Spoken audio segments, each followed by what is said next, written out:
Anika berjalan menyusuri trotoar di kawasan BSD City, bersembunyi di balik kerumunan orang yang lalu lalang. Untuk pertama kalinya dalam hidupnya, ia, seorang wanita dewasa yang telah berkeluarga, membuntuti seseorang. Dan orang itu adalah suaminya sendiri, Rendra. Mungkinkah Wulan benar? Rekan kerjanya yang tinggal tak jauh dari sini pernah berkata bahwa ia beberapa kali melihat Rendra di sebuah restoran dengan seorang wanita. Cantik, pirang, kaki jenjang, dan modis. Pasangan itu tampak asyik berdiskusi, dan sesekali sang wanita menepuk pundak Rendra dengan akrab. "Ah, kamu pasti salah lihat," kata Anika waktu itu dengan yakin. Hubungan antara dirinya dan Rendra selalu didasari kepercayaan dan kedekatan. Mereka saling berbagi suka dan duka, menceritakan bagaimana hari mereka berjalan. Tidak, Wulan pasti keliru. Ia hanya melihat pria itu sekilas, pasti tertukar dengan orang lain. Lagi pula, Wulan memang selalu skeptis terhadap pernikahan Anika. Perkenalan Anika dengan Rendra terjadi nyaris di depan matanya, dan saat itu Wulan dengan percaya diri berkata bahwa hubungan mereka tak punya masa depan. "Duh, Nika, kalau aku jadi kamu, aku nggak akan terlalu berharap, biar nanti nggak terlalu sakit hati." Pengalaman, tahu. Anika sadar, ada sedikit kebenaran dalam kata-kata sahabatnya. Namun, di samping Rendra, ia merasa begitu dicintai, begitu terlindungi. Rendra menatapnya dengan penuh cinta dan kelembutan, menjaganya, dan selalu berusaha membuatnya bahagia. Itu tidak mungkin sebuah kebohongan. Itu bukan kebohongan, sanggah Wulan yang berpengalaman menanggapi keraguan Anika. Sekarang dia memang merasa kamu adalah wanita impiannya. Hormon, masa-masa indah pacaran, dan semacamnya. Tapi lihat saja nanti, waktu akan membuatnya melihat situasi dengan lebih jernih, dan dia akan sadar. Anika mengerti Wulan mungkin benar. Rendra memang terlalu sempurna. Tampan mata biru kehijauannya yang langka di wajahnya yang sawo matang saja sudah cukup memukau, ditambah lagi lesung pipit yang muncul saat ia tersenyum. Anika bisa menatap senyum itu selamanya. Ia belum pernah merasakan perasaan seperti ini pada siapapun sebelumnya. Rendra adalah seorang lead engineer di sebuah perusahaan minyak dan gas ternama, di bawahnya ada hampir 100 orang. Cerdas, ambisius, dan cekatan. Ia lulusan universitas bergengsi di Jakarta, dan sempat dibujuk untuk tetap di ibu kota, tapi ia menolak meninggalkan kota kelahirannya. Di sini ada orang tuanya yang sudah sepuh. Rendra adalah anak tunggal mereka yang lahir saat usia mereka tak lagi muda. Ia tak tega meninggalkan ayah dan ibunya sendirian. Maka ia kembali, sebuah keputusan yang menurutnya tak pernah ia sesali. Orang tua Rendra adalah orang berada. Ayahnya, Bapak Suryo, dulunya seorang pengusaha besar di kota mereka. Ia memiliki pabrik susu modern yang pada masanya menghasilkan keuntungan besar. Sebelumnya, kabarnya ia berbisnis restoran di Jakarta, tetapi setelah putranya lahir, ia memutuskan untuk beralih profesi. Keluarga itu pindah dari ibu kota ke sebuah kota satelit yang tenang dengan infrastruktur maju dan lingkungan yang jauh lebih asri. "Saya selalu merasa membesarkan anak lebih mudah dan menyenangkan di kota kecil," begitu cerita Ibu Larasati, Ibu Rendra, tentang kepindahan mereka bertahun-tahun lalu. Berlawanan dengan stereotip konyol, Anika memiliki hubungan yang sempurna dengan mertuanya. Mereka seolah menggantikan posisi orang tuanya, meskipun usia mereka lebih pantas menjadi kakek neneknya. Anika nyaris tak ingat wajah ayah dan ibunya. Mereka meninggal saat ia baru berusia 5 tahun. Mereka pergi ke hutan untuk mencari jamur dan tersesat. Pencarian besar-besaran dilakukan, tetapi hutan tropis Kalimantan berbahaya dan tak terduga. Para pencari jamur itu tak pernah ditemukan. Ayah dan ibu Anika menambah daftar panjang orang hilang di belantara. Hal seperti itu sering terjadi kala itu, bahkan hingga sekarang. Akhirnya, Anika kecil diasuh oleh neneknya dari pihak ayah. Sang nenek membesarkannya, berusaha memberikan semua yang ia butuhkan. Anika sangat menyayangi neneknya, namun, saat ia baru berusia 20 tahun, satu-satunya kerabatnya itu meninggal dunia karena serangan jantung dan usia tua. Anika tinggal sebatang kara. Ia begitu mendambakan cinta, dukungan, dan kehadiran orang terdekat. Mungkin karena itulah ia menjalin hubungan dengan Fajar. Awalnya, Fajar tampak seperti pria paling sempurna. Saat tragedi itu terjadi, Anika adalah mahasiswi tingkat 3 di Fakultas Ekonomi Universitas Indonesia. Ia bisa masuk ke sana berkat dorongan neneknya, yang sejak kecil selalu menasihatinya untuk belajar giat dan meraih kehidupan yang lebih baik. Keluarga kecil mereka, menurut Anika, tidaklah miskin, setidaknya mereka tidak pernah kelaparan. Namun, neneknya selalu berkeluh kesah karena tidak bisa mengajak cucunya melihat kota-kota besar atau negara lain. Anika tak mengerti kekhawatiran itu. Ia cukup puas dengan hidupnya. Nenek ini sudah puas keliling dunia karena pekerjaan dulu, kata sang nenek. Seumur hidupnya ia bekerja sebagai pramugari kereta api dan telah mengunjungi banyak tempat menarik. Nenek suka mengenang masa-masa bahagia itu, dan Anika senang mendengarkan ceritanya. Usiamu kan masih muda, semua masih bisa terjadi. Anika bingung, apa yang begitu menarik dari bepergian? Memang, cerita nenek sangat seru, tapi untuk apa bersedih karena tak punya uang untuk jalan-jalan? Semua itu bisa dilihat di televisi, barulah nanti, ketika Rendra menunjukkan dunia padanya, Anika mengerti maksud neneknya. Sayang, ia tak akan pernah bisa berbagi pengalamannya dengan orang yang ia sayangi itu. Rendra adalah hadiah terindah yang diberikan takdir untuk Anika. Ia benar-benar mengubah hidup dan pandangan dunia wanita itu. Di sisi suaminya, ia selalu merasa damai. Mereka telah bersama selama bertahun-tahun, tetapi tak ada yang berubah. Kelembutan dan kekaguman yang sama masih ada. Mereka telah menjadi belahan jiwa seutuhnya. Kehidupan rumah tangga tidak merusak hubungan mereka seperti yang diperingatkan banyak orang. Rendra masih menatap istrinya dengan cinta yang sama, masih berusaha memberinya kejutan dan kebahagiaan. Ramalan teman-temannya tentang hubungan mereka yang tanpa harapan, termasuk prediksi Wulan, tidak terbukti. Atau mungkin terbukti? Mungkin saat inilah Anika akan melihat sisi lain dari suaminya. Kenapa ia berada di luar saat ini? Rendra seharusnya ada di rumah, menjaga putra mereka yang sedang sakit. Apa yang ia lakukan di sini? Mungkin ia bergegas menemui si cantik pirang yang diceritakan Wulan. Sebentar lagi Anika akan mengetahuinya. Jantungnya berdebar kencang, kepalanya mulai pusing. Ia terbiasa mempercayai suaminya dalam segala hal. Dan kini, saat mengikutinya di jalanan kota, ia merasakan campuran emosi yang saling bertentangan, cemas, gugup, malu, dan bersalah, semuanya sekaligus. Anika tidak mengerti apa yang dilakukan suaminya di pusat kota sekarang. Tapi satu hal yang ia tahu, seharusnya Rendra berada di rumah menjaga si kecil Bima. Salah satu putra kembar mereka sedang demam dan tidak masuk taman kanak-kanak hari ini. Anika tidak bisa mengambil cuti sakit. Pekerjaannya sedang menumpuk, laporan akhir bulan, ditambah lagi ada audit dari kantor pusat. Sementara Rendra, ia bisa bekerja dari rumah hari ini. Seharusnya itulah yang ia lakukan sekarang. Bekerja sambil menjaga putranya. Tapi entah kenapa, ia ada di sini, bergegas menyusuri jalan yang ramai. Dan Anika mengikutinya untuk mengungkap rahasianya. Jika ini urusan pekerjaan, Rendra pasti akan meneleponnya, memberitahu dan mengatakan pada siapa ia menitipkan Bima. Putra mereka baru berusia 3 tahun, ia belum bisa ditinggal sendirian, apalagi sejak pagi, tadi demamnya tinggi. Tidak, Rendra adalah ayah yang peka dan penuh perhatian.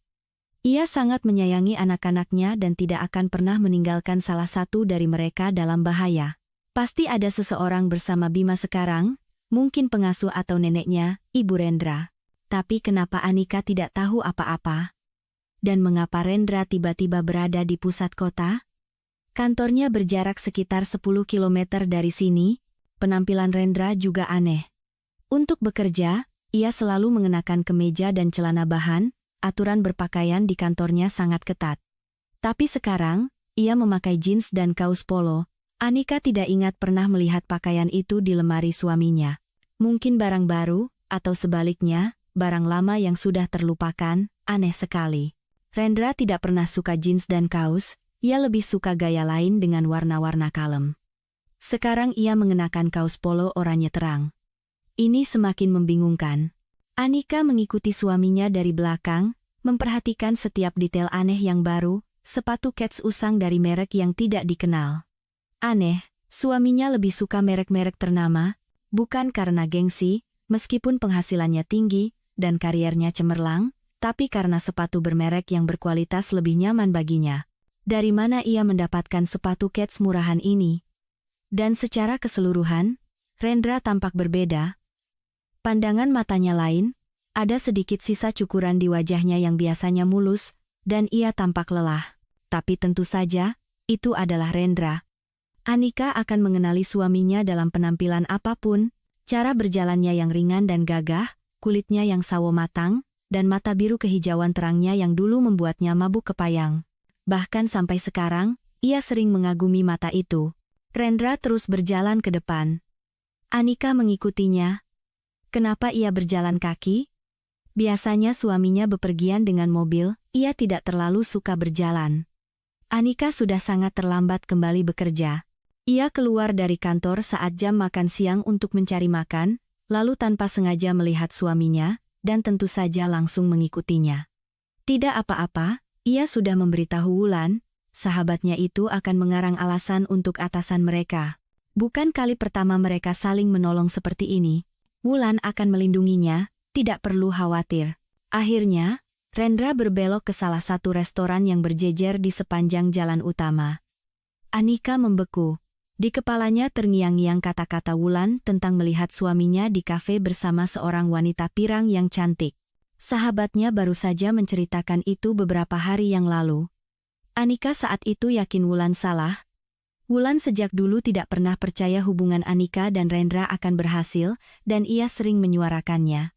Pengalaman pribadi Wulan membuatnya yakin, hal itu mustahil. Bagaimana mungkin? Rendra yang begitu tampan, mapan, kaya, muda, dan lajang, mau dengan Anika? Tentu, Anika juga cantik, tak bisa dipungkiri, tapi mereka berasal dari dunia yang berbeda. Anika tinggal di rumah sederhana peninggalan neneknya, bekerja sebagai akuntan di perusahaan kecil dengan gaji pas-pasan, dan yang terpenting, ia seorang ibu tunggal. Siapa yang mau sama anak orang lain? Apa dia sepadan dengan pangeran seperti itu? Janda anak satu? Tanya Wulan sinis. Kalau cuma buat main-main atau pacaran sih mungkin. Tapi untuk sesuatu yang serius, kalau aku jadi kamu, aku nggak akan berharap. Kata-kata Wulan terdengar sangat logis dan meyakinkan. Memang, untuk apa Rendra mau direpotkan dengan anak orang lain? Orang tuanya pun pasti akan menentang. Saat itu, Anika belum mengenal mertuanya dan tak bisa membayangkan betapa mereka akan menyayangi Kirana, putrinya. Kirana. Ya. Hubungannya dengan Fajar setidaknya memiliki satu sisi positif, ia memberinya hadiah tak ternilai, seorang putri yang cantik dan sehat. Lalu ia menghilang begitu saja dari kehidupan Anika, tanggung jawab membebaninya. Pemuda itu belum siap untuk kehidupan keluarga. Yah, sulit untuk menyalahkannya. Keputusan untuk mempertahankan bayi itu sepenuhnya ada di tangan Anika, dan keputusan itu tidaklah mudah. Wanita itu masih bergidik ngeri, jika mengingat betapa putus asanya, ia hampir 13 tahun yang lalu. Anika hanya selangkah lagi dari membuat kesalahan terbesar dalam hidupnya. Betapa beruntungnya Anika muda saat itu, tidak melakukannya. Kirana sekarang sudah berusia 12 tahun. Tinggi, langsing, dengan mata besar. Secara fisik ia mirip Fajar. Tapi Anika sama sekali tidak keberatan. Fajar, bagaimanapun juga, memang sangat tampan. Mata gelap berbentuk almond, rambut hitam berkilau, ada sedikit darah timur dalam dirinya, tulang pipi yang tegas, bibir yang terbentuk sempurna, semuanya menurun pada Kirana. Ia sudah menjadi seorang remaja, gadis muda. Ketika Anika berjalan bersama putrinya, ia sering melihat tatapan anak laki-laki, bahkan pemuda yang lebih tua, tertuju pada Kirana. Sebentar lagi, putrinya akan mekar menjadi gadis yang menawan. Memikirkan bahwa Kirana mungkin tidak pernah ada di dunia ini terkadang membuat punggung Anika merinding. Ketika neneknya meninggal, Anika tinggal sebatang kara. Menurut KTP, ia sudah dewasa. 20 tahun. Tapi secara mental, ia merasa seperti anak kecil. Neneknya selalu merawatnya, memasak makanan lezat untuknya, menenangkannya, bahkan membangunkannya untuk kuliah di pagi hari. Neneknya menyelimutinya dengan perhatian dan cinta, seperti selimut hangat yang nyaman. Dan sekarang, Anika merasa sangat kedinginan, sedih, dan takut. Ia sangat merindukan neneknya. Ia banyak menangis selama masa sulit itu. Di depan umum ia berusaha tegar, tetapi di rumah ia meluapkan perasaannya, meratapi nasibnya. Kesadaran bahwa ia benar-benar sendirian membuatnya takut bahkan panik. Bagaimana cara hidup di dunia ini jika tidak ada yang membutuhkan atau peduli padamu? Anika membutuhkan sandaran, seseorang yang ia cintai. Dan tepat pada saat itulah ia bertemu Fajar. Pemuda berkulit sawo matang yang tampan itu bekerja sebagai petugas kebersihan di kompleks perumahan mereka. Selalu ceria, murah senyum, energik, dan cekatan, penuh energi positif. Anika tentu saja memperhatikan bahwa petugas kebersihan muda itu sering meliriknya ketika ia pulang kuliah, tapi pemuda seperti itu mungkin memang suka menggoda setiap gadis yang lewat. Setelah beberapa waktu, Fajar mulai menyapa Anika dan tersenyum lebar hanya untuknya. Anika tidak bisa tetap murung dan sedih dalam situasi seperti itu. Senyum Fajar terlalu menular, tak ada yang bisa menolaknya. Perlahan-lahan, Anika mulai menyukai pemuda itu. Hubungan mereka berkembang hingga mereka kadang-kadang mengobrol di depan rumah. Sekarang Anika tahu bahwa Fajar datang dari kampung, keluarganya tinggal di sana. Ia telah menyelesaikan wajib militer dan masuk sekolah kejuruan, tetapi kekurangan uang. Orang tuanya, bisa dibilang, tidak kaya. Itulah sebabnya ia bekerja sampingan. Fajar juga tahu banyak tentang Anika, misalnya bahwa ia tinggal sendirian dan kuliah di Universitas Ekonomi bergengsi. Suatu hari, Fajar mengajak Anika kencan. Anika sangat terkejut dengan ajakan itu. Fajar sendiri terlihat sangat malu, wajahnya memerah, bicaranya terbata-bata, dan ia menatap ke bawah. Itu sama sekali tidak seperti pemuda yang ceria dan banyak bicara, dan karena itu terlihat sangat manis dan menggemaskan. Tentu saja, Anika setuju. Fajar tidak punya uang, jadi mereka pergi ke taman kota, berjalan-jalan, mengobrol, berpegangan tangan, lalu berciuman. Anika merasa semakin tertarik pada Fajar, ia begitu menyenangkan, begitu menarik. Ia juga baru berusia 20 tahun, tetapi dalam usianya yang masih muda, ia telah melihat dan mengalami begitu banyak hal yang bahkan tidak pernah Anika impikan. Kehidupan Anika relatif tenang dan nyaman, sementara Fajar harus bekerja sejak usia 11 tahun untuk membantu keluarganya, menjalani wajib militer, terlibat dalam masalah serius, dan berhasil keluar darinya. Penuh petualangan, Fajar mengantar Anika pulang ke depan pintu rumahnya. Tiba-tiba Anika sadar ia sama sekali tidak ingin berpisah dengannya, tapi ia tidak berani mengajaknya masuk. Saat itu ia tidak berani. Nantinya, Fajar akhirnya pindah ke rumah Anika, dan untuk waktu yang lama, Anika bahagia bersamanya, hampir 2 tahun. Fajar ahli dalam memasak nasi goreng dan telur dadar, dan membersihkan rumah dalam sekejap. Semua itu ia lakukan jauh lebih baik daripada Anika, yang dibesarkan oleh neneknya seperti seorang putri, dimanja dan disayang.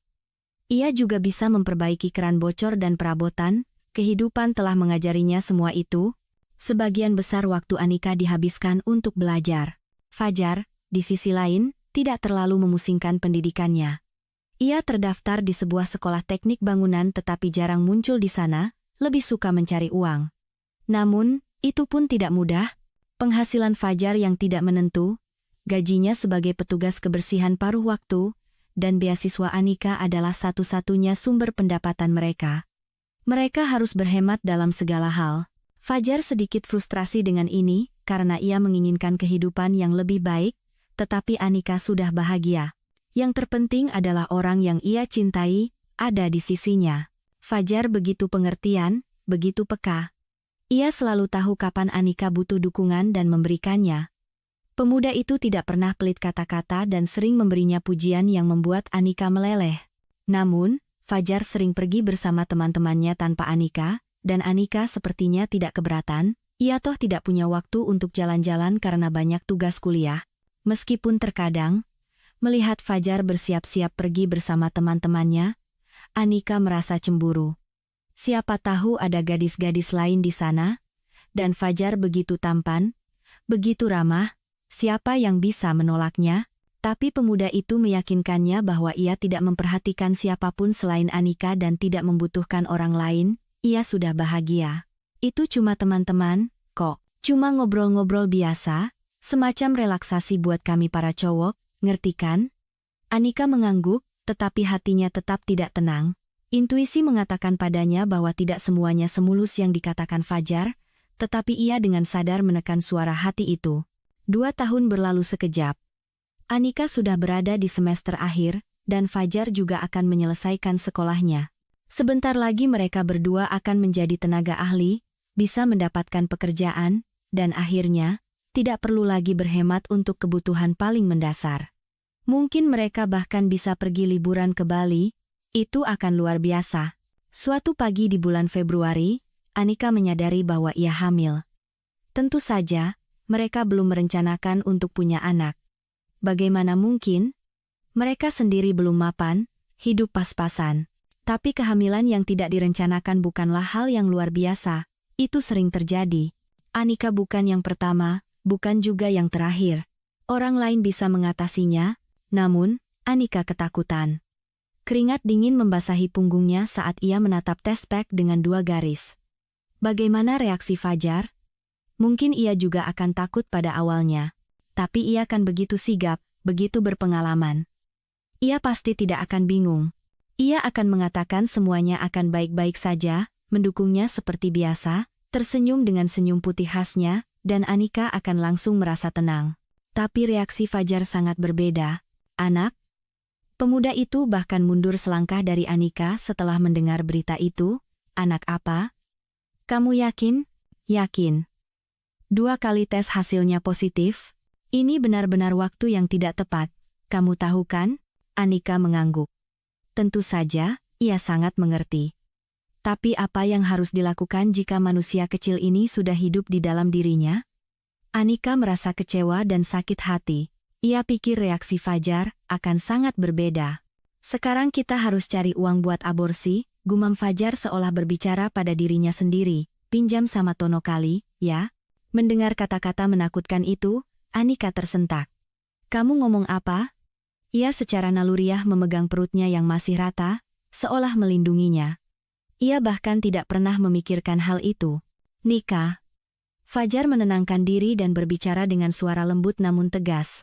Kamu sadarkan kita tidak dalam posisi untuk menjadi orang tua sekarang? Apa yang bisa kita berikan pada bayi ini? Kita sendiri hidup dari hari ke hari. Kita hampir lulus. Kamu bisa kerja di proyek bangunan, aku akan dapat tunjangan melahirkan. Kita pasti bisa. Anika berpikir Fajar yang akan menenangkannya, dan mengatakan kata-kata itu, tetapi ternyata ia yang harus mengambil inisiatif. Berita tentang bayi itu benar-benar membuat Fajar kalut. Tentu saja, nantinya ia akan malu dengan kata-kata pengecutnya. Tidak apa-apa, Anika tidak akan pernah menyalahkannya. Meskipun, tentu saja, sangat menyakitkan mendengarnya.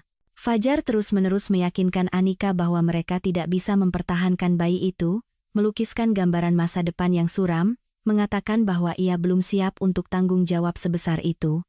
Dan Anika, pada suatu titik, menyerah pada bujukannya. Ia benar dalam segala hal.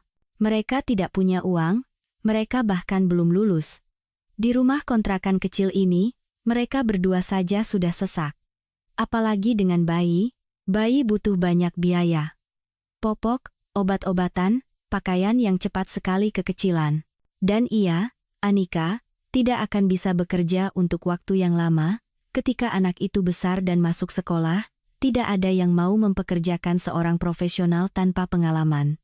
Ia harus melupakan ijazahnya dan bekerja sebagai petugas kebersihan atau kasir di supermarket. Fajar benar dalam segala hal. Apa kita memimpikan masa depan seperti itu? Tanya Fajar. Kamu pantas mendapatkan yang lebih baik. Mungkin aku memang harus ke dokter, desah Anika sedih. Setelah diyakinkan oleh Fajar yang manipulatif, ia tidak melihat jalan keluar lain saat itu. Pengaruh pemuda itu berhasil, ia mendapatkan apa yang ia inginkan. Pintar, Fajar berseri-seri. Soal anak, kita masih bisa punya nanti, jangan khawatir. Beberapa tahun lagi, dan kita akan memberinya segalanya, pakaian bagus, mainan, kamar sendiri. Tapi sekarang tidak bisa, belum waktunya. Hari itu juga, Anika menelepon sebuah klinik dan membuat janji. Saat itu, ia dalam keadaan putus asa, dan merasa semua yang ia lakukan benar. Pagi harinya, ia berangkat ke klinik dengan hati yang berat. Di tasnya ada semua yang diperlukan. sandal, baju ganti, kain barang-barang yang diminta untuk dibawa.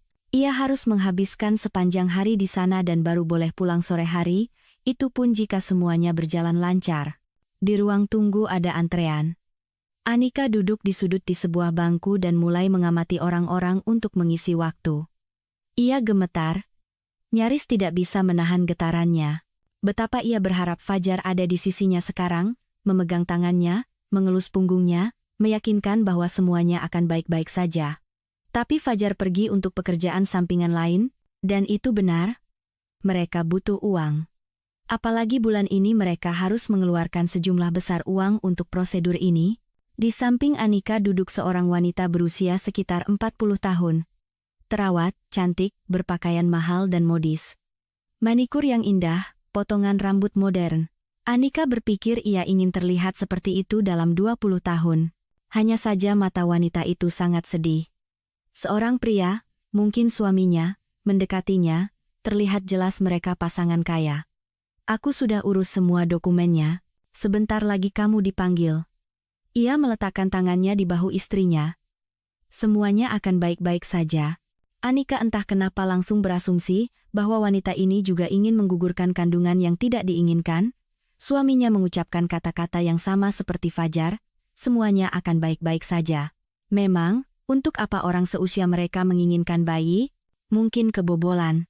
Apanya yang baik-baik saja?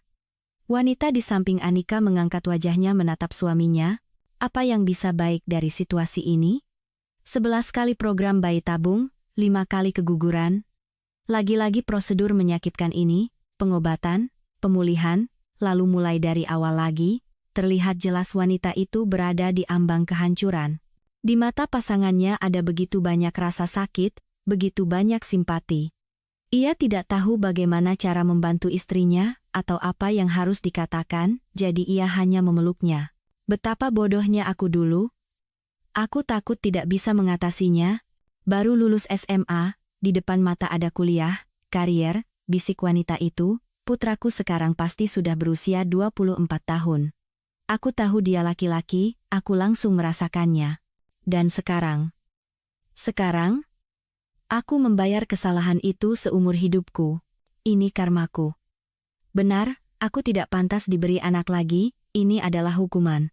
Pria itu terus memeluk istrinya dalam diam, mengelus punggung dan rambutnya, menggenggam tangannya. Sepertinya ia tidak bisa menemukan kata-kata yang tepat.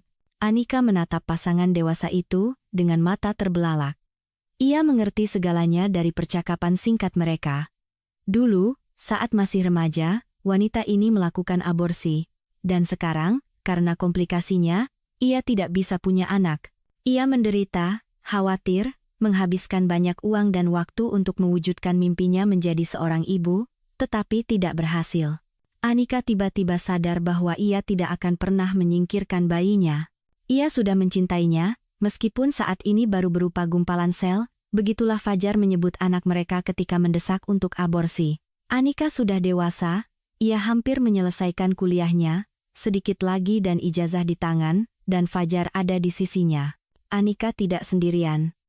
Bersama-sama mereka pasti bisa. Anika berlari keluar dari klinik seolah dikejar sekawanan anjing. Orang-orang menatapnya dengan heran. Begitu berada di luar, Anika menghela napas lega. Rasanya seolah ia baru saja lolos dari bahaya besar.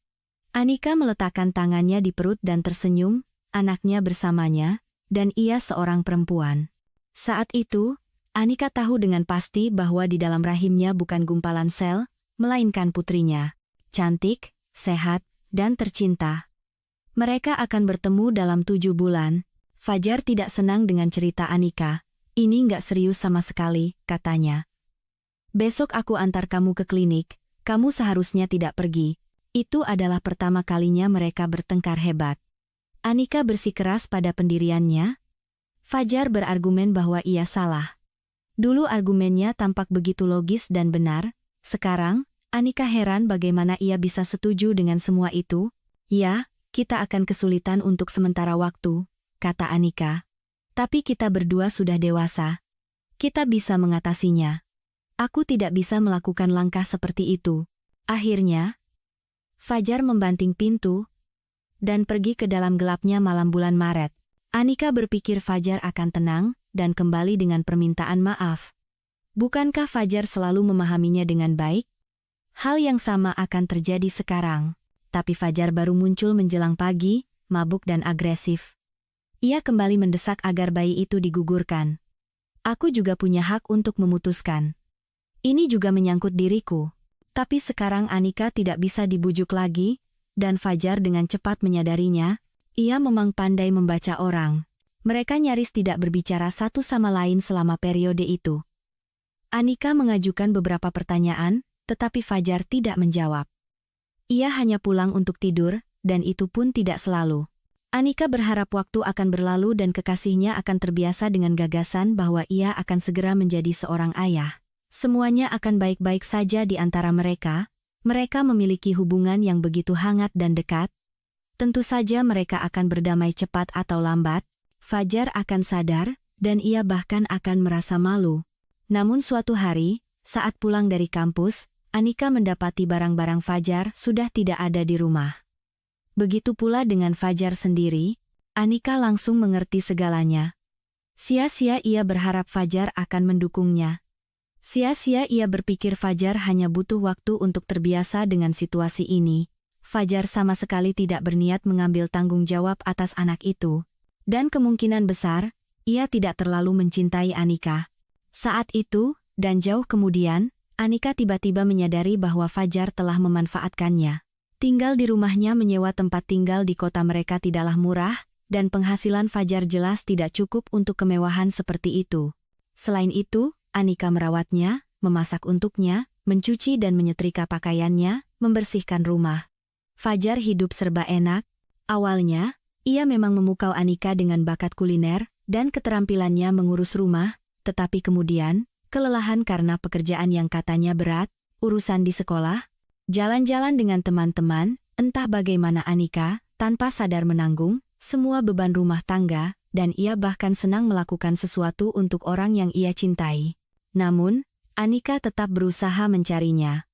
Bagaimana bisa ia pergi begitu saja, menghilang tanpa mengucapkan selamat tinggal? Itu tidak benar. Bagaimanapun juga, anak yang dikandung Anika adalah anaknya juga, bayi itu butuh seorang ayah. Tetapi ternyata Fajar sudah dikeluarkan dari sekolah tekniknya hampir 2,5 tahun yang lalu. Berita ini mengejutkan. Jadi, dengan dalih kuliah, Fajar menghabiskan waktunya entah di mana. Sungguh penipu yang ulung. Ia begitu meyakinkan saat berkata pada Anika bahwa ia akan pergi kuliah. Seorang pemuda dari sekolah teknik itu, yang kebetulan mendengar Anika bertanya-tanya tentang Fajar, mendekatinya. "Kamu cari Fajar, ya?" tanyanya. Anika mengangguk. "Sudah kuduga. Namanya terdengar khas, kurasa tidak banyak Fajar yang kuliah di sini. Ada apa? Dia dulu pacarku, lalu dia menghilang begitu saja," kata Anika. "Kami tinggal bersama hampir 2 tahun, semuanya baik-baik saja. Tinggal di rumahmu, kan? Mungkin dengan biaya darimu?" Aku ragu dia pernah bayar apa-apa. Anika tiba-tiba sadar pemuda itu benar. Fajar memang kadang-kadang punya penghasilan, tapi uangnya lebih banyak dihabiskan untuk dirinya sendiri, pakaian modis, gadget. Anika sesekali dibelikan bunga murah atau sekeranjang buah. Anika begitu senang dengan perhatian itu, dan begitu bahagia, karena ada orang yang ia cintai di sisinya, sehingga ia tidak memperhatikan hal yang sudah jelas. Dan pemuda itu benar. Fajar memang hidup dari Anika. Jika dilihat secara objektif, ya, semacam itulah, tapi tidak sepenuhnya. Memang tidak sepenuhnya, gumam pemuda itu. "Yah, bagaimanapun juga, bersyukurlah dia sudah hilang dari hidupmu. Dia itu benalu, cowok miskin dari kampung yang tidak mau belajar atau bekerja, tapi bermimpi hidup enak. Dulu kelihatan sekali bagaimana dia berusaha berteman dengan anak-anak orang kaya biar bisa morotin mereka. Awalnya berhasil, tapi lama-lama semua orang di sini tahu siapa dia sebenarnya, dan triknya tidak mempan lagi. Tapi kan orang kaya bukan cuma ada di kampus. Jadi Fajar pergi berburu ke tempat lain. Dia dikeluarkan dari sini karena nilai jelek. Anika hanya bisa menatap bingung, berusaha mencerna apa yang baru saja ia dengar. Tapi aku bukan anak orang kaya, justru sebaliknya. Kamu punya rumah, punya sumber penghasilan tetap, kan? Anika berpikir sejenak lalu mengangguk. Nah, maaf ya, tapi di wajahmu tertulis kalau kamu itu naif dan tidak berpengalaman. Menipu orang sepertimu itu gampang sekali. Fajar itu cuma butuh tempat tinggal, makanya dia nempel sama kamu. Tinggal sebentar di tempat yang aman, nggak pusing bayar kontrakan. Aku yakin selama ini dia terus melanjutkan perburuannya. Anika berpikir, ya, Fajar memang sering menghilang dengan teman-temannya yang tidak Anika kenal sama sekali. Mungkin pemuda ini benar. Dan sekarang mungkin dia sudah menemukan mangsa yang lebih cocok, makanya dia kabur. Harusnya kamu senang parasit itu sudah pergi, jangan dicari lagi, dan kalau suatu saat dia muncul lagi setelah gagal, usir saja, jangan biarkan masuk. Itu saranku. Anika tidak percaya pada pemuda itu saat itu, karena sangat sulit untuk menerima bahwa orang yang begitu ia cintai sama sekali bukan orang yang ia kira. Mengatasi sifat pemalunya, Anika bertanya pada beberapa orang lain, memilih mahasiswa tingkat akhir. Dan ya, beberapa dari mereka ingat Fajar. Mereka menggambarkannya persis seperti pemuda pertama. Anika pulang dengan perasaan campur aduk, seolah tanah di bawah kakinya runtuh. Selama 2 tahun ini, di kepalanya ada gambaran yang sama sekali berbeda. Indah, cerah, dan benar. Tapi ternyata, Fajar telah memanfaatkannya. Mengetahui tentang kehamilan korbannya, pemuda licik itu sadar apa risikonya, tanggung jawab, tunjangan anak, tangisan bayi di rumah mungil, masalah seumur hidup, atau setidaknya selama 18 tahun pertama setelah kelahiran bayi itu. Harga yang terlalu mahal untuk tempat tinggal gratis dan makanan yang tidak seberapa mewah, jadi ia kabur. Mungkin ia bahkan sudah tidak ada di kota ini lagi, tidak ada yang menahannya di sini. Kemudian Anika memikirkan anaknya. Bagaimana ia akan membesarkannya? Akankah ia sanggup? Anika tidak tahu. Tapi satu hal yang ia pahami, meskipun situasinya putus asa, anak ini akan tetap lahir ke dunia. Anika tidak punya satupun kerabat di dunia ini. Dan sekarang, ia punya seorang putri. Anika merasa yang akan lahir adalah perempuan. Bersama-sama, mereka akan mengatasi semua rintangan hidup. Lalu datanglah masa yang sulit, sangat sulit. Skripsi, sidang akhir, ujian negara. Anika belajar mati-matian dari pagi hingga malam. Ia tidak lagi memikirkan Fajar, tidak ada waktu. Ditambah lagi, ia mengalami mual di pagi hari yang parah. Ia terus-menerus mual dan pusing. Tapi ujian tidak bisa ditunda, dan tidak ada yang akan memberinya kelonggaran karena sedang hamil. Anika tahu satu hal, ia harus mendapatkan ijazah ini. Ia tidak bisa menyerah di garis finish, meskipun sangat sulit belajar dalam kondisi seperti itu. Satu hal yang membuatnya senang adalah di puskesmas tempat ia memeriksakan kehamilannya, setiap kali kontrol dokter selalu mengatakan semuanya berjalan sesuai rencana, bayinya sehat dan berkembang sebagaimana mestinya. Kata-kata dokter itu memberinya semangat dan menghangatkan hatinya. Beberapa bulan berlalu tanpa terasa. Skripsi selesai, ujian negara lulus dengan predikat cum laude. Anika bahagia dan bangga pada dirinya sendiri. Ia berhasil, tapi apa selanjutnya? Kehamilannya sudah melewati paruh pertama, perutnya belum terlalu terlihat, hanya sedikit menonjol, jadi belum ada yang menyadari Anika sedang hamil. Dekan fakultas, setelah sidang skripsinya, tiba-tiba mengundangnya ke ruangannya. Anika, sedikit terkejut, naik ke lantai 2 dan dengan ragu mengetuk pintu dekanat. Masuk. Anika melihat Pak Budi di balik mejanya. Biasanya ia selalu tegas dan serius, tapi sekarang ia tersenyum lebar, matanya berbinar-binar. Kamu mahasiswa yang luar biasa, ia memulai pembicaraan. Nilaimu selalu bagus selama ini, dan di ujian akhir kamu menunjukkan hasil yang sangat baik. Karena itu, saya merekomendasikanmu kepada perekrut dari sebuah perusahaan gas. Mereka sedang butuh akuntan muda yang cerdas. Gajinya, kamu tahu sendiri, sangat besar. Tentu saja Anika tahu. Ia bahkan tidak pernah bermimpi bisa bekerja di sana suatu hari nanti. Mereka yang bekerja di perusahaan itu tinggal di apartemen dan rumah baru yang besar, dan mengendarai mobil-mobil mahal. Di kota mereka, frasa karyawan perusahaan gas bahkan menjadi semacam status sosial, menandakan orang kaya yang bisa membeli apa saja. Kepala Anika, bahkan sedikit pusing membayangkan prospek yang akan datang. Tapi kemudian, di perutnya, putrinya bergerak, menyadarkan ibunya yang sedang melamun kembali ke bumi. Siapa yang mau mempekerjakan karyawan tanpa pengalaman yang beberapa bulan lagi akan cuti hamil, berbohong, menyembunyikan kehamilan? Sekarang mudah saja, perutnya hampir tidak terlihat.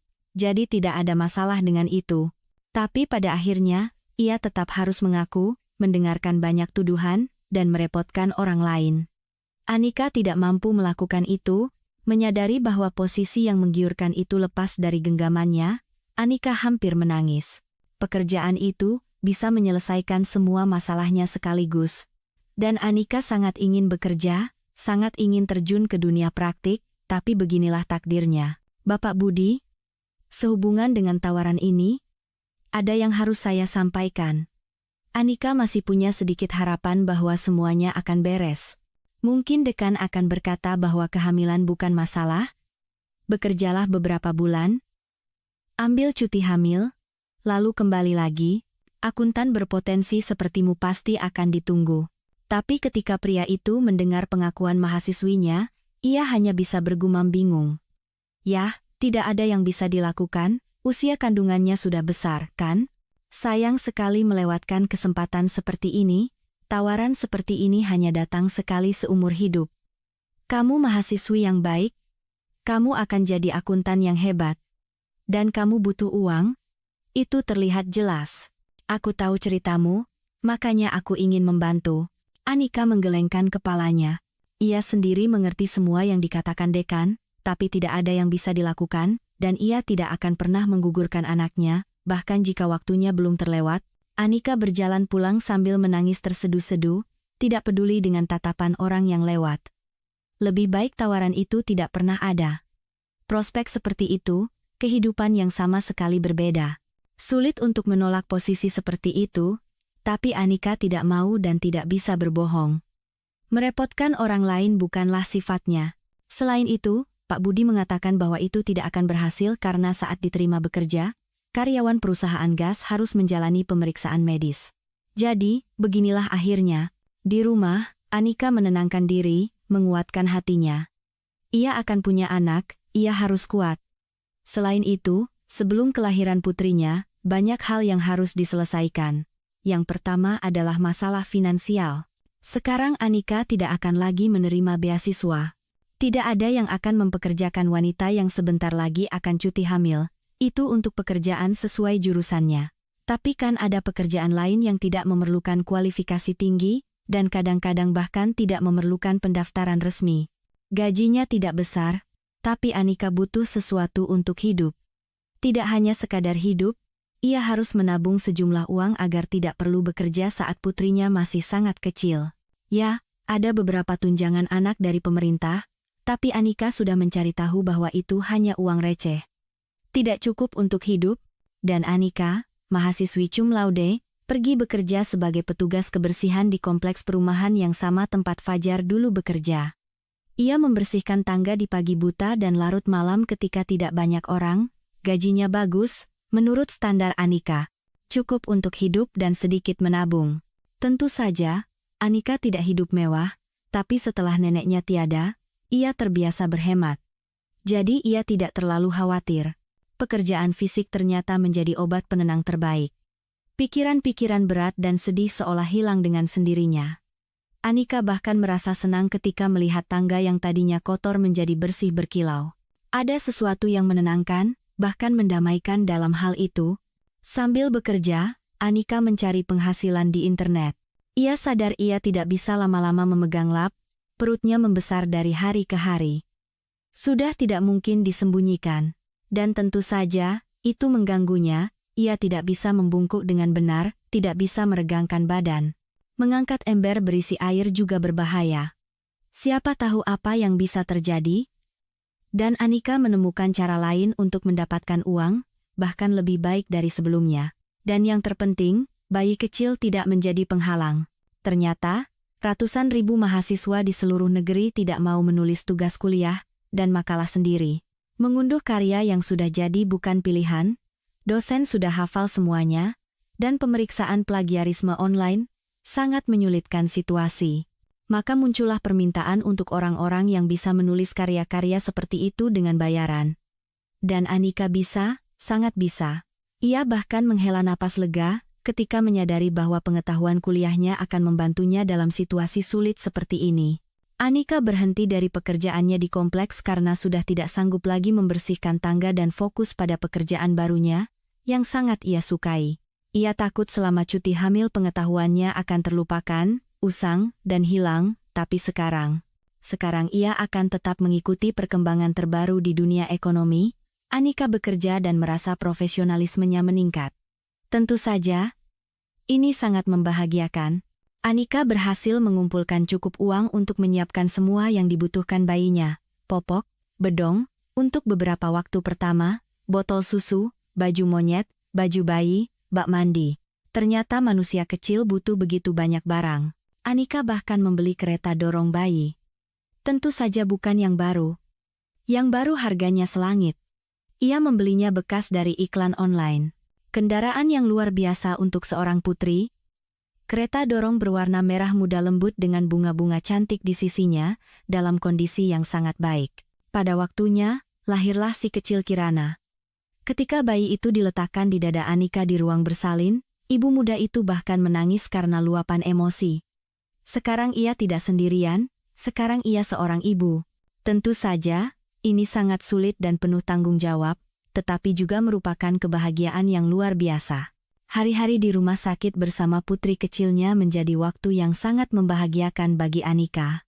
Ia tidak perlu bekerja, tidak perlu membersihkan rumah atau memasak. 5 kali sehari ia diundang ke ruang makan dan setiap hari diberi popok bersih untuk putrinya. Indah sekali. Terkadang Anika melihat dari jendela perayaan meriah yang diadakan oleh kerabat untuk ibu-ibu yang baru melahirkan, balon, tawa, nyanyian, keceriaan, kerumunan kerabat dan teman-teman. Mereka semua dengan gembira menyambut anggota keluarga baru, menghujani sang ibu dengan bunga. Anika tersenyum melihat pemandangan itu, tetapi juga merasa sedih. Tidak ada yang menunggunya seperti itu. Hanya ia sendiri yang bahagia dengan kehadiran Kirana. Tapi tiba-tiba, Anika salah. Ketika ia, dengan gendongan erat di tangannya, keluar ke teras rumah sakit, sekelompok kecil orang menunggunya di sana, beberapa teman sekelasnya, beberapa rekan kerja dari kompleks perumahan. Mereka semua tersenyum. Ada bunga dan balon. Anika hampir menangis saking terharunya. Mereka menaikkan Anika ke taksi dan mengantarnya pulang. Teman-temannya menemaninya sampai ke apartemen. Seseorang harus membawa balon, bunga, dan kantong-kantong hadiah untuk bayinya. Jadi, Anika pun mendapatkan perayaan kepulangan yang meriah. Dan kemudian dimulailah hari-hari biasa seorang ibu muda. Anika beradaptasi dengan peran barunya, tidak semudah yang ia rencanakan sebelum melahirkan. Malam tanpa tidur, kurangnya pengalaman, perilaku putrinya yang tidak terduga, dan ketakutan. Dengan kehadiran seorang anak, Anika juga memiliki ketakutan baru yang bahkan tidak pernah ia pikirkan sebelumnya. Bagaimana jika Kirana tersedak saat menyusu? Bagaimana jika ruam di tubuh bayinya adalah gejala penyakit yang mengerikan? Kenapa putrinya menangis begitu keras? Mungkin ia butuh bantuan medis, dan Anika juga harus bekerja, karena tunjangan anak sangat kecil. Ada saat-saat ketika ibu muda itu dengan satu tangan menimang putrinya dan dengan tangan lain mengetik tugas kuliah karena tenggat waktu sudah dekat. Anika kurang tidur selama periode sulit ini. Tidak ada bantuan yang bisa diharapkan, jadi ia harus mengurus anak, bekerja, dan menjaga kebersihan rumah sendirian. Dan ia juga harus pergi ke puskesmas dan mengajak bayinya jalan-jalan setiap hari. Anika menjadi kurus, dan di bawah matanya selalu ada lingkaran hitam yang dalam. Terkadang ia bahkan tidak sempat menyisir rambutnya seharian. Pagi hari ia mengikat rambutnya yang panjang dan kusut menjadi sanggul di belakang kepala, berharap bisa merapikannya nanti, dan baru teringat tentang itu saat sudah larut malam. Namun, terlepas dari semua kesulitan ini, Anika tidak pernah menyesali keputusannya untuk mempertahankan anaknya. Sebaliknya, melihat putrinya, ia kadang-kadang ngeri membayangkan apa yang bisa ia lakukan. Ia sudah datang ke klinik itu, sudah mengambil antrean, sudah memutuskan untuk melakukan tindakan mengerikan itu. Entah apa yang akan terjadi jika ia tidak mendengar percakapan wanita itu dengan suaminya saat itu. Anika mengusir pikiran-pikiran seperti itu, sekarang ia bahkan tidak mau memikirkannya. Kirana tumbuh menjadi anak yang tenang dan tidak merepotkan. Semuanya berjalan sesuai waktunya, giginya tumbuh kapan seharusnya, ia duduk sesuai jadwal, dan ia bahkan berjalan lebih awal dari waktunya. Anika tidak punya teman bicara di rumah. Ia sangat merindukan interaksi sosial, jadi ia terus-menerus berbicara dengan putrinya. Mungkin karena itulah Kirana mulai berbicara pada usia ketika anak-anak lain bahkan belum mencoba mengucapkan kata-kata pertama mereka. Ibu-ibu di taman bermain, melihat gadis kecil yang cerdas dan cantik itu, merasa takjub. Dan hati Anika dipenuhi dengan kegembiraan dan kebanggaan sebagai seorang ibu. Ia punya putri yang luar biasa, yang terbaik. Betapa beruntungnya ia memilikinya. Pada usia 2 tahun, Kirana masuk taman kanak-kanak. Hebatnya, gadis kecil itu sangat cepat beradaptasi dengan tempat barunya. Tidak ada air mata, tidak ada amukan, seolah-olah si kecil mengerti bahwa tidak ada pilihan lain dan tidak ingin membuat ibunya kesulitan. Kirana bahkan tidak sakit selama masa adaptasi seperti anak-anak lain. Menyadari bahwa putrinya sudah terurus, Anika mulai mencari pekerjaan sesuai jurusannya. Penghasilan dari internet memang bagus, tapi uangnya tidak seberapa dan tidak stabil. Ibu muda itu harus berhemat dalam segala hal, padahal ia sangat ingin membelikan mainan dan gaun-gaun cantik untuk putrinya, dan memanjakan dirinya sendiri sesekali. Dan Anika tidak belajar sia-sia selama 5 tahun. Saatnya mencari pekerjaan sesuai jurusan. Cukup sudah ijazah cum laude itu, berdebu di rak. Tentu saja, Anika menghadapi kesulitan. Karyawan tanpa pengalaman, apalagi dengan anak kecil, nanti sering izin sakit, kan? Kami tahu kok ibu-ibu muda seperti kalian, tapi putri saya sudah lama masuk sekolah dan tidak sakit-sakitan. Tidak ada masalah dengan itu, kalian semua bilangnya begitu. Tidak, Anda tidak cocok untuk kami. Kami butuh seseorang dengan pengalaman, Anda tidak akan bisa. Anika pergi wawancara seperti pergi bekerja, dan di mana-mana ia menghadapi hal yang sama, ini membuatnya bingung. Di mana saya bisa mendapatkan pengalaman jika tidak ada yang mau menerima saya tanpanya? Anika suatu kali bertanya langsung pada seorang perekrut. Wanita yang mewawancarainya itu sempat bingung sejenak. Yah, itu bukan masalah saya. Namun, suatu hari, keberuntungan tersenyum padanya. Sebuah perusahaan perbaikan mebel sangat membutuhkan seorang akuntan, gaji yang ditawarkan tidak terlalu besar, jadi tidak ada antrean pelamar untuk posisi itu, dan mereka butuh orang secepatnya. Jadi Anika diterima, tanpa memandang kurangnya pengalaman dan adanya anak kecil. Tidak ada waktu untuk hal-hal sepele seperti itu. Anika dengan cepat menunjukkan kemampuannya. Ia melakukan pekerjaannya dengan teliti, menyelesaikan semuanya tepat waktu, dan bahkan memberikan ide-ide untuk perbaikan sistem akuntansi. Wanita muda itu akhirnya bisa bekerja sesuai jurusannya. Manajemen tentu saja dengan cepat menghargai semangatnya. Karyawan muda itu dihormati, bahkan gajinya dinaikkan. Kami butuh orang-orang antusias seperti ini, seringkali atasannya berkata. Pujian-pujian ini menghangatkan hati Anika. Sebagai bonus dari pekerjaan yang dicintai dan gaji yang lumayan, Anika mendapatkan interaksi sosial. Rekan-rekan kerjanya adalah orang-orang dewasa. Betapa ia merindukan semua ini, selama 2 tahun, ia hanya berbicara dengan putri kecilnya, dan di sini ada candaan, minum teh bersama, bertukar berita dan pendapat. Anika sangat merindukan semua itu. Di perusahaan yang sama, Anika bertemu dengan Wulan. Mereka hampir seumuran, jadi mereka cepat menjadi teman. Wulan sering datang ke rumah Anika dan mengundangnya ke rumahnya. Ia masih tinggal bersama orang tuanya. Mereka punya banyak topik pembicaraan. Meskipun pendapat mereka tentang beberapa hal berbeda, yang terkadang menimbulkan perdebatan sengit. Tapi itu juga sangat menarik dan menyenangkan. Hidup menjadi lebih baik. Anika bekerja, mendapatkan gaji yang lumayan. Sekarang ia tidak perlu berhemat untuk makanan dan pakaian. Anika bahkan berhasil menabung selama setahun untuk liburan musim panas bersama Kirana ke pantai. Untungnya bagi ibu muda itu, Wulan juga ikut. Itu adalah liburan yang luar biasa, yang kemudian terulang beberapa kali lagi. Kirana membanggakan dengan prestasinya. Ia tumbuh menjadi gadis cantik, sangat mirip Fajar, tetapi karakter dan kemampuan belajarnya menurun dari ibunya. Kirana dengan cepat dan mudah belajar membaca, menulis, dan berhitung sebelum masuk sekolah. Ia selalu membawa buku ke sekolah. Dan ia juga pandai menggambar. Anika sangat bahagia dengan hartanya itu. Sementara itu, kehidupan pribadi Wulan tidak berjalan mulus. Ia sering pergi kencan, menjalin hubungan singkat, lalu berbagi kekecewaannya dengan temannya sambil minum anggur. Mungkin biarin aja deh cowok-cowok itu. Mungkin mereka semua memang brengsek. Lihat aja pacarmu dulu. Ninggalin kamu pas hamil terus kabur.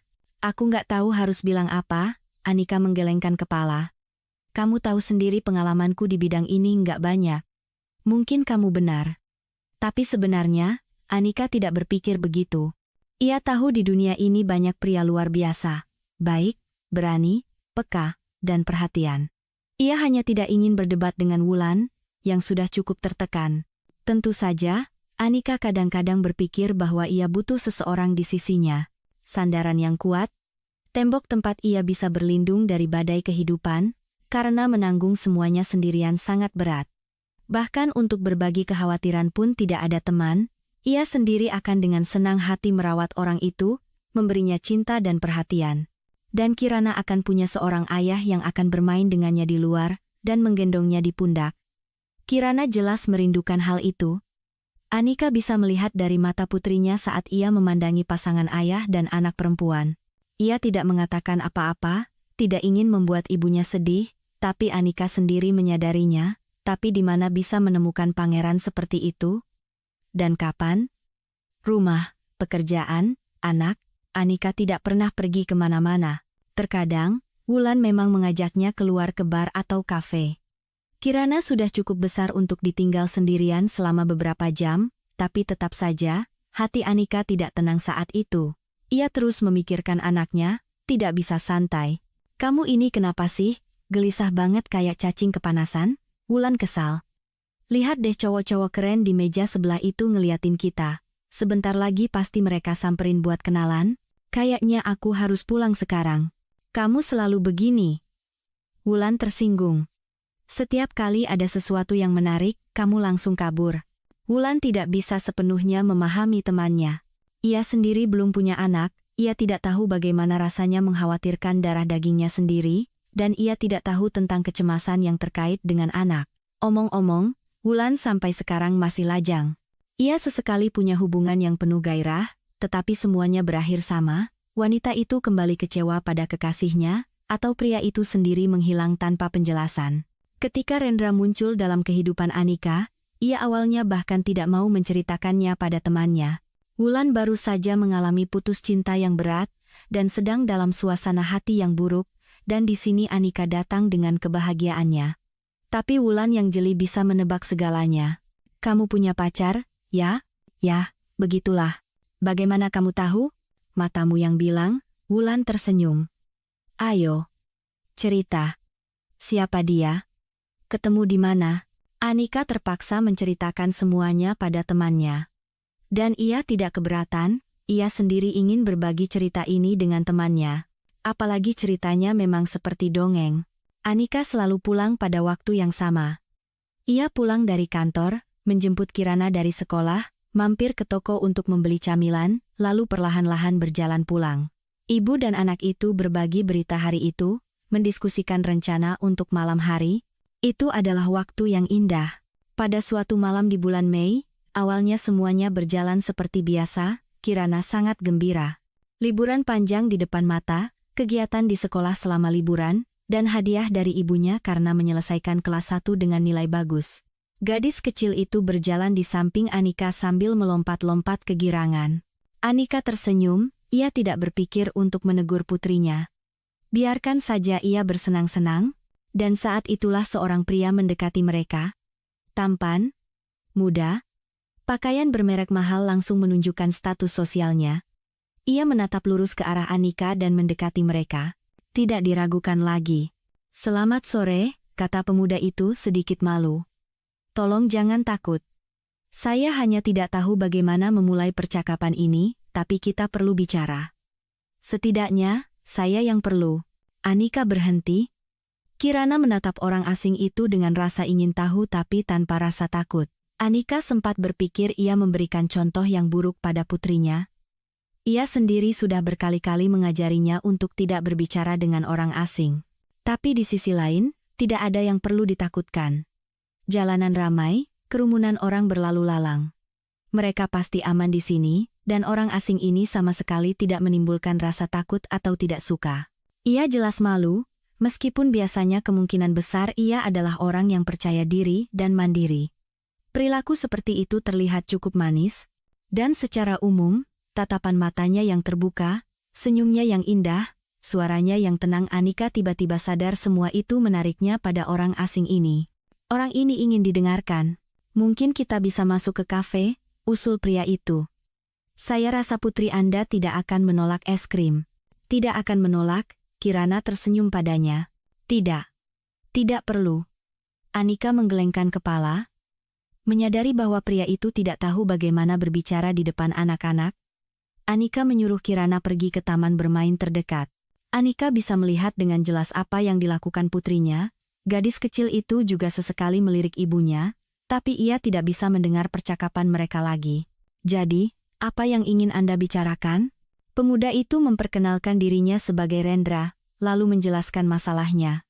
Seiring ceritanya, Anika merasa terkejut, senang, dan berusaha menyembunyikan senyum bahagianya.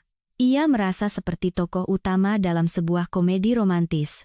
Ternyata, Rendra makan malam di kafe itu setiap sore setelah bekerja.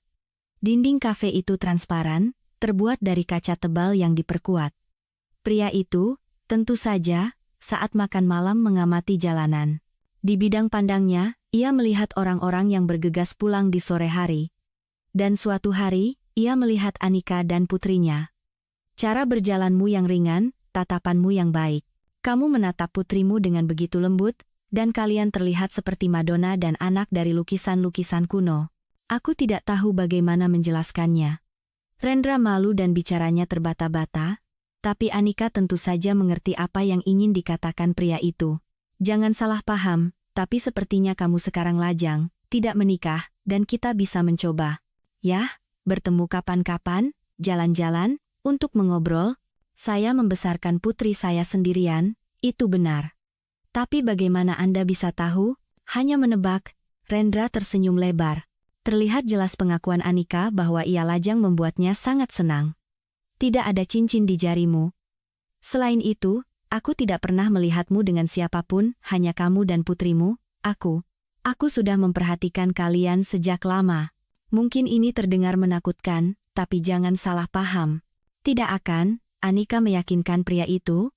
Jantungnya berdebar gembira, punggungnya merinding. Wanita itu berusaha keras untuk tidak menunjukkan perasaannya dan berharap ia berhasil. Anda makan malam di sini. Kirana dan saya setiap hari lewat sini pada waktu yang sama, tidak aneh jika Anda terus-menerus melihat kami. Rendra tersenyum lagi. Ya, Anda benar. Begitulah kejadiannya, ketika aku melihat kalian, aku merasa sangat senang, sangat hangat di hati. Nah, sekarang aku sudah mengatakannya. Karena itulah aku memutuskan untuk mendekati kalian. Menurutku, kamu adalah orang yang luar biasa, jarang ada orang sepertimu. Dan tentu saja, kamu sangat cantik. Kali ini, Anika tidak bisa menahan senyumnya. Sudah lama ia tidak dipuji, sudah lama ia tidak merasa dikagumi dan dicintai. Melihat minat di mata pria ini, merasakan simpatinya, rasanya luar biasa menyenangkan. Setelah itu, percakapan mengalir lebih mudah, lebih alami. Tanpa terasa, Anika dan Rendra beralih ke panggilan kamu. Pria itu tidak lagi malu atau gugup. Ia bercerita sedikit tentang dirinya, mengajukan beberapa pertanyaan tentang kehidupan Anika. Kedekatan terjadi secara alami dan sederhana. Tak lama kemudian, Kirana yang sudah selesai bermain di taman bermain, bergabung dengan mereka di bangku. Ia semakin mencairkan suasana dengan keluguan anak-anaknya. Entah bagaimana, Kirana dan Rendra langsung akrab. Kemudian ada pertemuan-pertemuan dan kencan-kencan, terkadang bersama Kirana, terkadang tanpanya. Anika takut untuk percaya bahwa ia akhirnya menemukan belahan jiwanya. Rendra memahaminya, menerima, dan menghormati pendapatnya, dan selalu siap menawarkan bantuan. Anika merasa jika ia datang padanya dengan masalah apapun, Rendra akan segera menyelesaikannya. bahkan dengan senang hati karena bisa membantu. Tentu saja, ada keraguan. Ingatan tentang Fajar masih segar, meskipun sudah bertahun-tahun berlalu, dan Rendra lebih muda, ia memegang jabatan tinggi di perusahaan besar, dan orang tuanya sangat kaya. Apakah mereka menginginkan menantu seperti dirinya? Dan Rendra sendiri? Pria itu kaya, tampan, nyaris sempurna, penggemar pasti berkerumun di sekelilingnya. Dan pria itu tidak terlalu menyembunyikannya. Tentu saja, aku pernah bertemu banyak wanita. Tapi kamu berbeda dari semuanya. Kamu yang terbaik. Tulus, jujur, sedikit naif, lembut. Mungkin orang sepertimu sudah tidak ada lagi. Aku beruntung bisa bertemu denganmu secara kebetulan. Anika meleleh mendengar kata-kata itu. Ia sudah mencintai Rendra dengan sepenuh hati dan merasa pria itu juga memiliki perasaan yang sama kuatnya. Tapi Anika masih tidak bisa percaya bahwa hubungan jangka panjang yang serius mungkin terjadi di antara mereka. Orang-orang di sekitarnya menambah keraguannya, terutama Wulan, sang ahli dalam kekecewaan terhadap pria. Orang-orang kaya itu selalu mencari yang selevel. Aku punya pengalaman seperti itu, ingat Budi? Pengusaha dengan mobil mewah. Dia bilang cinta mati, tapi setelah dapat, dia ninggalin aku. Lalu dia nikah sama anak partner bisnis ayahnya. Cerita biasa. Kamu juga jangan terlalu berharap, nanti sakit. Tapi semuanya berjalan tidak seperti yang diramalkan Wulan. Rendra melamar Anika. Ia menatap matanya dengan cemas ketika Anika, yang terkejut, mencoba memikirkan apa yang harus dikatakan. Rendra saat itu berpikir Anika sedang merumuskan penolakan yang sopan. Ia sendiri nanti mengakuinya. Tapi wanita itu hanya tidak tahu harus berbuat apa karena ia bingung dan karena di kepalanya tertanam kuat pemikiran bahwa mereka tidak sepadan. Aku sangat mencintaimu, kamu tahu itu, akhirnya Anika berkata, tapi apa kamu tidak akan menyesal nanti? Kita kan tidak selevel. Dan aku punya anak, kamu tahu, kamu serius berpikir begitu? Rendra tercengang. Lalu ia memeluk Anika erat. Aku mencintaimu. Aku tidak butuh orang lain. Aku bahagia karena suatu hari aku melihat kalian. Itu adalah hadiah terbesar dari takdir. Anika menangis saat itu karena bahagia, terkejut, dan terharu oleh situasi itu. Senang rasanya merasa begitu berharga dan dicintai. Dan orang tuamu? Apa mereka tidak akan menentang? Baru sekarang aku sadar kesalahanku. Rendra tersenyum. Seharusnya aku sudah lama memperkenalkanmu pada mereka. Maka pertanyaan seperti itu tidak akan muncul. Orang tua Rendra ternyata adalah orang-orang yang sangat menyenangkan dan ramah. Mereka menerima Anika dan Kirana dengan begitu hangat sehingga Anika tidak lagi ragu. Rendra tidak berbohong, ia benar-benar ingin menjadi suaminya. Semuanya akan baik-baik saja. Anak-anak itu kebahagiaan yang luar biasa. Ibu Larasati tersenyum, menatap Kirana dengan lembut. Dia cantik sekali. Anak yang sangat baik, Kirana juga menyukai ayah dan ibu Rendra. Jika Anika awalnya merasa canggung di hadapan mertuanya, putrinya yang berusia 7 tahun itu langsung akrab dengan mereka. Ia sangat merindukan seorang kakek dan nenek. Lalu ada pernikahan. Bukan perayaan besar dengan banyak tamu, melainkan pesta keluarga kecil, begitulah keinginan kedua mempelai. Setelah itu, keluarga baru Anika, Rendra, dan Kirana terbang ke laut yang hangat. Itu adalah liburan bersama yang indah, penuh dengan matahari, keceriaan, dan kejutan menyenangkan. Dan kemudian dimulailah kehidupan keluarga di apartemen besar Rendra. Kehidupan rumah tangga dengan cepat tertata, semuanya berjalan dengan sendirinya. Hanya dalam beberapa bulan, Anika merasa seolah-olah selalu seperti ini. 2 tahun setelah pernikahan, keluarga mereka bertambah 2 anggota baru. Anika melahirkan anak kembar. Bima dan Bayu sangat lucu, sangat menggemaskan. Mereka dengan cepat menjadi kesayangan semua orang. Ibu Larasati, mertua Anika, suka bermain dengan si kembar. Nenek yang bahagia itu awalnya datang ke apartemen keluarga muda itu, hampir setiap hari untuk membantu menantunya. Bagaimanapun juga, 2 bayi sekaligus bukan hal yang mudah. Seringkali ia ditemani oleh suaminya, Bapak Suryo, yang juga sangat menyayangi anak-anak dan selalu menciptakan permainan-permainan seru. Ketika kakek datang berkunjung, Apartemen selalu dipenuhi dengan jeritan dan tawa. Anika senang dengan kunjungan-kunjungan ini.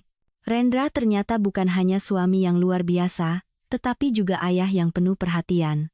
Dan pria itu tidak membedakan antara Kirana dan putra-putranya, ia memberikan perhatian yang sama pada semuanya. Waktu berlalu, si kembar tumbuh besar dan masuk taman kanak-kanak. Anika akhirnya bisa kembali bekerja. Tentu saja, ia tidak lagi membutuhkan uang seperti dulu, tetapi wanita itu mencintai pekerjaannya. Selain itu, ia menyukai rekan-rekan kerja dan interaksi sosial.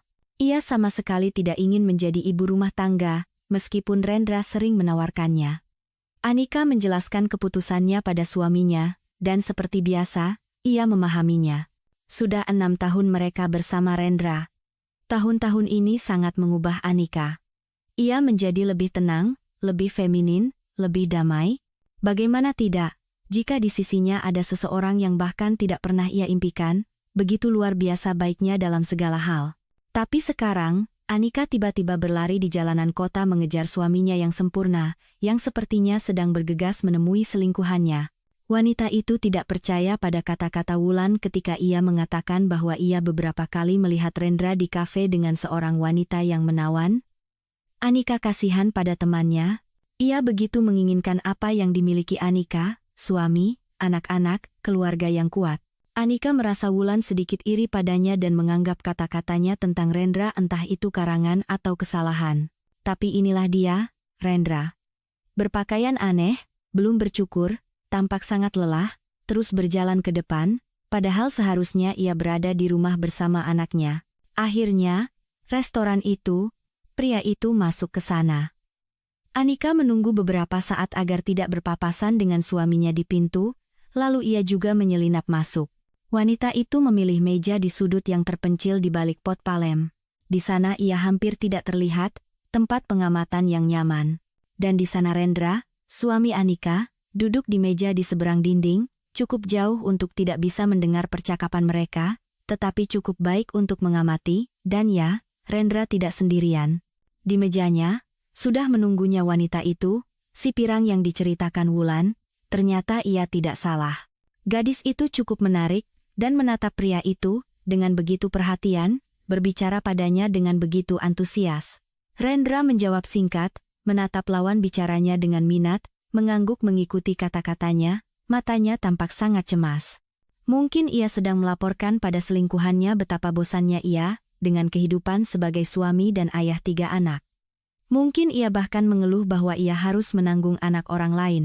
Semua kompleks dan stereotip yang pernah menyiksa Anika dan sudah lama mereda tiba-tiba muncul kembali, mengangkat kepala mereka.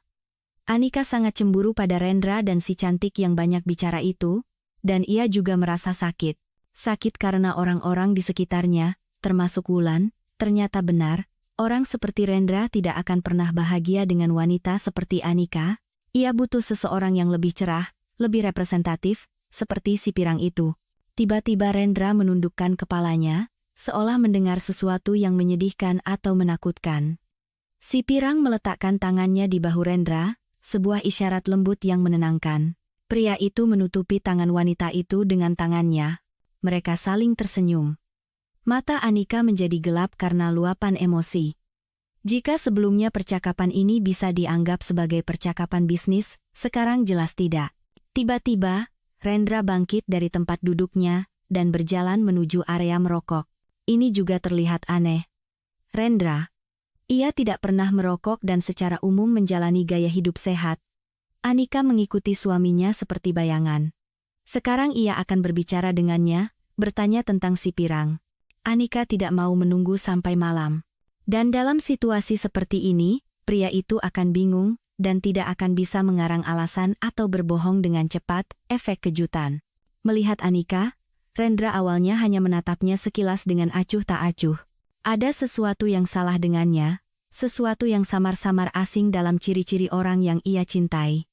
Mungkinkah pergaulan dengan selingkuhannya begitu mengubahnya? Dan bagaimana ia bisa tetap begitu tenang melihat istrinya pada saat seperti ini? Anika menatap pria itu dengan tajam. Rendra mengangkat alisnya dengan heran, menatap wajah Anika, dan tiba-tiba, seolah-olah ada pemahaman di matanya. Seolah-olah ia teringat pada Anika dan akhirnya mengenalinya. Situasi menjadi semakin tidak bisa dimengerti. Rendra, bisakah kamu akhirnya jelaskan apa yang terjadi di sini? Anika sendiri tidak menyangka suaranya akan bergetar karena air mata yang menggenang. Anda pasti Anika? Rendra tersenyum malu. Baru sekarang wanita itu memperhatikan bekas luka lama yang dalam di pelipis pria ini dan tato di lengannya, dan pria ini sepertinya lebih kurus dari Rendra. Dan Anda siapa? Desah Anika. Ia terhuyung, dan untuk tidak jatuh, ia berpegangan pada dinding. Pria itu segera menopangnya dengan penuh perhatian. Gerakannya, ekspresi wajahnya, fitur-fiturnya semuanya persis seperti Rendra. Namun, ini bukan dia. Sekarang, berada begitu dekat, Anika melihatnya dengan sangat jelas. Mungkin lebih baik begini, pria itu tersenyum. Saya tidak tahu bagaimana cara menceritakan tentang diri saya, meskipun saya sudah menemukan Anda hampir sebulan yang lalu, selama ini saya tinggal di kota Anda. Saya dan Vina dia detektif swasta, dialah yang membantu saya dalam pencarian ini. Kami mengumpulkan kesaksian dan bukti, sekarang tidak ada keraguan. Yang tersisa adalah bagian tersulit, perkenalan. Saya tidak mengerti apa-apa. Tidak heran. Ceritanya begitu unik, bisa mengalahkan film India manapun. Saya kira Anda suami saya. Itu bisa dimengerti. Kami, saya dan Rendra, adalah salinan satu sama lain. Klon. Kembar. Suami saya adalah anak tunggal, sanggah Anika lemah. Jika Ibu Larasati dan Bapak Suryo punya anak lain, mereka pasti akan memberitahunya. Anika tahu pasangan lansia itu lama tidak bisa punya anak. Rendra adalah anak yang sangat dinanti-nantikan, dan ia lahir sendirian. Mari kita kembali ke meja, di sana saya dan Vina akan menjelaskan semuanya. Anika mengangguk lemah. Si Pirang mengangkat alisnya dengan heran melihat Anika, tapi Vina, sepertinya, mengenalinya, setidaknya ia langsung memanggil Anika dengan namanya. Ini memang cerita yang luar biasa, kata Vina. Ini akan mengubah hidup suami Anda, dan hidup Anda juga, tentu saja. Cerita dimulai oleh Vina. Pria yang sangat mirip Rendra, yang ternyata bernama Satya, sesekali menyela, menambah, dan mengoreksi. Di Jakarta yang jauh, hiduplah sebuah keluarga besar, ibu, ayah, dan 4 orang anak. Pasangan itu tidak punya pendidikan maupun dukungan dari kerabat. Seluruh harta mereka adalah sebuah rumah petak di perkampungan kumuh di pinggiran kota. Uang sangat langka. Kepala keluarga bekerja serabutan di mana saja, membersihkan kebun orang, membantu memperbaiki atap, membongkar muatan truk di pasar. Singkatnya, pekerja kasar. Pagi ia berangkat mencari nafkah, dan malamnya sering pulang dalam keadaan mabuk tetapi tanpa uang. Ibu rumah tangga itu hampir tidak pernah bekerja, tidak ada waktu, ia selalu hamil, atau sibuk dengan bayi yang baru lahir. Bayangkan saja, dalam 6 tahun pernikahan, pasangan itu berhasil memiliki 4 anak, 2 laki-laki dan 2 perempuan. Tampaknya sudah cukup, bahkan berlebihan, mengingat kondisi mereka. Tapi sang ibu punya pendapat lain. Pertama, ada bantuan pemerintah untuk anak-anak. Kedua, dengan punya bayi, ia bisa tidak bekerja secara sah. Suaminya selalu bermimpi bahwa ketika anak-anak yang lebih kecil sudah besar, istrinya akan membantunya mencari uang untuk keluarga. Tapi istrinya punya rencana lain.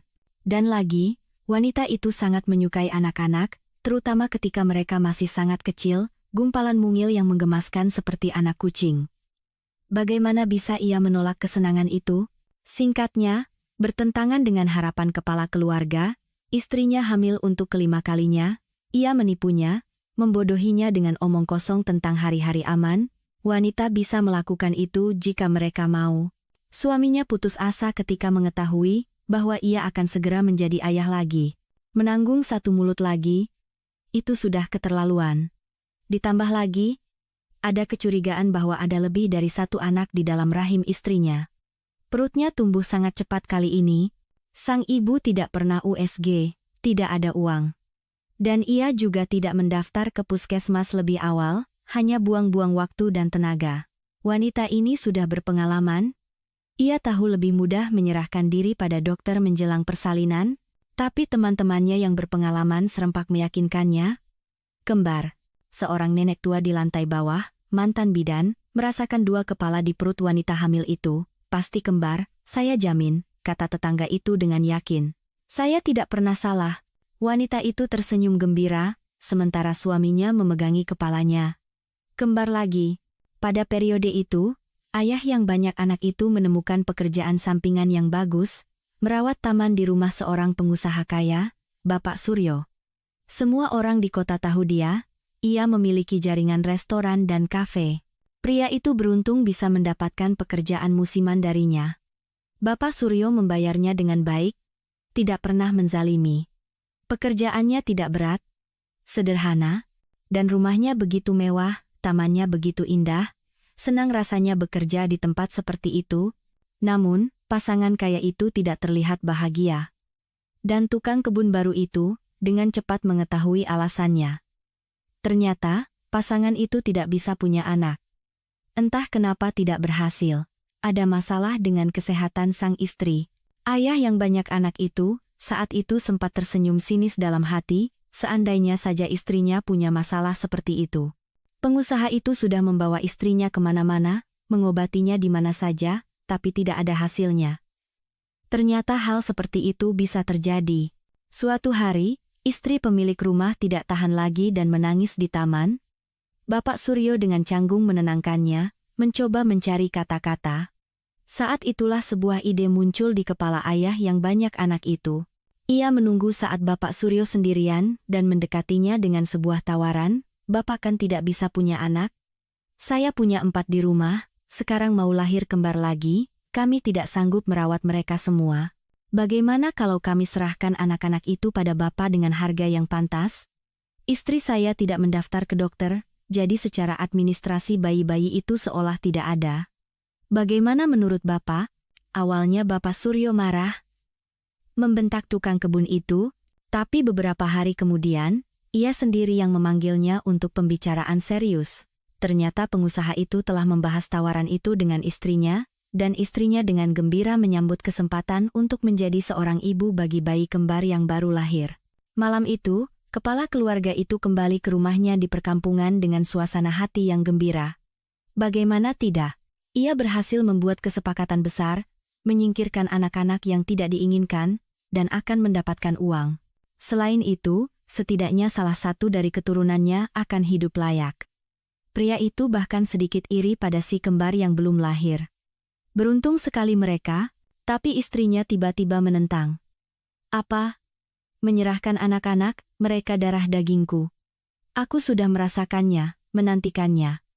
Aku tidak akan menyerahkan anak-anakku pada siapapun. Suruh saja mereka adopsi dari panti asuhan. Anak-anak di panti asuhan itu anak-anak pecandu, sakit-sakitan, mereka tidak mau yang seperti itu. Anak-anak kita akan sehat dan tampan. Dan lagi, apa yang bisa anak-anak itu dapatkan dari kita?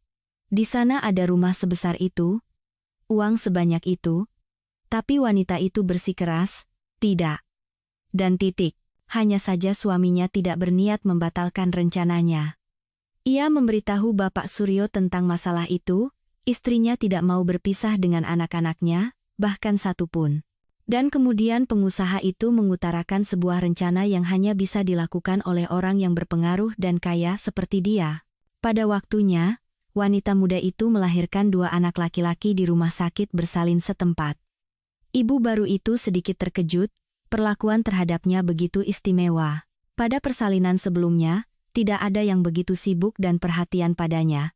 Tapi sekarang begitu banyak perhatian, begitu banyak perawatan.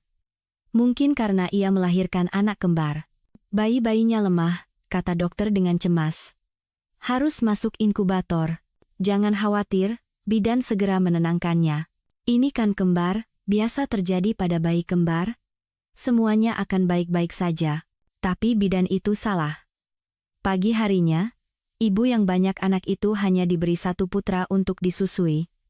Yang satunya, "Dia tidak selamat malam tadi," begitu katanya. Padahal sebenarnya, bayi itu telah diserahkan kepada keluarga Suryo.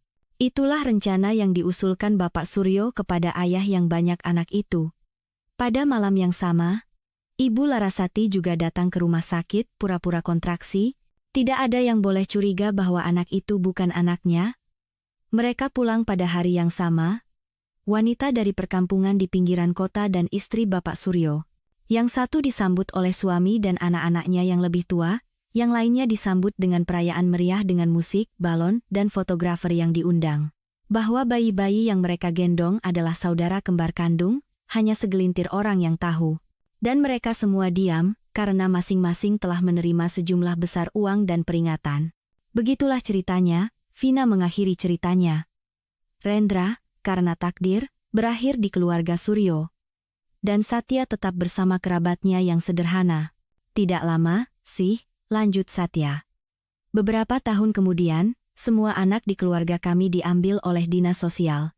Saat itu saya sudah menjadi kakak tertua, setelah saya, lahir satu adik perempuan lagi. Jadi saya dibesarkan di panti asuhan. Saya tidak bisa bilang masa kecil saya sangat berat, kami hidup dengan baik, tenang. Mereka membesarkan kami, memberi kami pendidikan. Saya lulus dari sekolah kejuruan informatika, sekarang bekerja sebagai programmer. Saya punya keluarga di Jakarta, istri, 2 anak, apartemen semuanya sebagaimana mestinya. Anika hanya bisa menatap Satya dengan bingung. Cerita ini benar-benar seperti dongeng. Bagaimana reaksi Rendra terhadap ini? Untunglah ia yang tahu lebih dulu.